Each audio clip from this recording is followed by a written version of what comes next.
বর্গীয় জনক প্রশ্নে কি আছে? -x - y, এটা কি করতে বলা হয়েছে? আমাদেরকে বর্গ করতে বলা হয়েছে।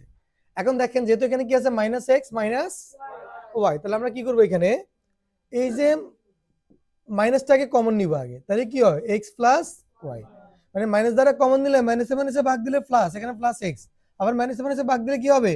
প্লাস, এখানে +y। আর আমাদেরকে বর্গ করতে বলছে, তাই পুরোটাকে আমরা বর্গ করি। বর্গ করছি নাকি?